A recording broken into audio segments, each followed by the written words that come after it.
the cadaver dogs, or the human remains dogs, were here recently. Walk me through that day. You knew that they were coming, but you didn't know when.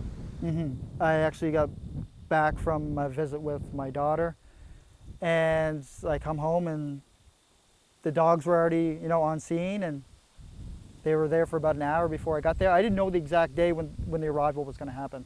It was even a surprise to me, but at the end of the day, everything's ruled out there, and I hope this speculation, turns elsewhere. So you arrive home after visiting with your daughter. They're there, and then what happens? They're there, and then, I walk up, greet them, and meet them for the very first time. It's like, can I come close to you and the dogs? And he said, oh yeah. And then, investigators were there, or one investigator, and, had a conversation with him, and they said, yeah, we're going to do the property. I said, perfect, let's do every square inch. And that's when it began with, where do you think we should search? And in my mind, these guys are they're supposed to be the best. They should have mapped the terrain, looked at satellite imagery, and found every single speck on that property that needed to be searched. And they should have had, better coordination with reviewing those maps and people involved from the start with search and rescue to determine areas they need to search. What happened? Did you tell them where to search or advise them, or what did you say? Yeah, I gave them any indication that, soft grounded areas like the marsh, the ponds, anything like that. But I said, you're welcome to do it anywhere. They did inside the house, they did, everywhere, vehicles, they did everything they could in the amount of time that they were given to do it. So what did they search when they came inside? How did that go? Well, when they took the dogs inside the house, they ran from one side of the house to the other, waiting for the dogs to, bark or pick up a scent, and nothing was located. Same with all the property. There was no indication of anything. They didn't do it once. They took in both dogs. They did the whole thing. They did up the road. They did the blanket site. They did pipeline where the boot print was found. They exhausted every single area within Lansdowne. Yeah, the pipeline trail right here where we're standing. They did. They spent every hour they could searching, not planning or anything like that. They were boots on the ground, just doing whatever they could. You were mentioning that you had a bit of a tense reaction with one of the dog handlers. Can you tell me about that? Yeah, it was a little bit heartbreaking and saddening to hear what the words that came out of his mouth. And for me, all I was trying to do was ever help. That's all I've been doing, is cooperating, and to see that and hear that, it was pretty saddening. What did he say?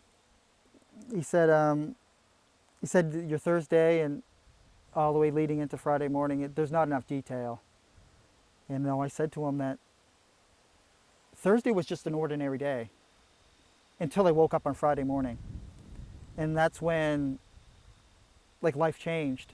There was nothing like life changing on Thursday. It was a normal day. So therefore, there was nothing detailed that needed to be remembered that day until Friday morning. So he was mentioning something along the lines of something happened Thursday night, and your story isn't matching up? Yeah, well, not just matching, it didn't have enough detail for him, personally.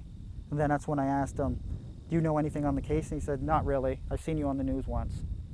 And that kind of alarmed me, or, shocking, because you're having somebody that's trying to get you to admit to something and they don't know any details. So therefore, my Thursday didn't have any details. Your knowledge of the case didn't have any details. So you shouldn't try to force something on me without knowing any of the background. Did he make any accusations at you? Yeah, he did. He said that Thursday didn't have enough details, and we think you did something to the kids Thursday night.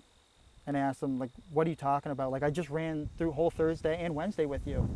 We just spent the last 20 minutes talking, and there's not enough detail because I thought it was an ordinary day. In the end, cadaver dogs were there, they went through, and the story continues. In conclusion to all this, There's still a lot of work that needs to be done. I'm still helping investigators at every turn we could possibly think of. And hopefully we see some kind of resolution soon, or some kind of outcome that's positive. How's that communication in your relationship with RCMP now, 5 months later, and then given that interaction a few weeks ago? At this point, I go to them. They don't ever come to me. It's just like I have to contact them, I have to go to them, and it's been like that for a little while now, because I've given them so many leads, and there's only so much I can do. I was told not to pursue any leads, so I'm not the one who's going to be going out there investigating. Why do you pursue leads? Because you're still out there talking to people and finding out new details. By pursuing leads, they mean if I have a lead, I don't track it down in person. But yeah, like, I'm still open to talk to the public. I have no fake accounts. I don't have anything that would be not under my name. Like, I go fully into every comment with my name present. So I have nothing to hide. People are free to message me whenever, and people are free to discuss anything they want with me.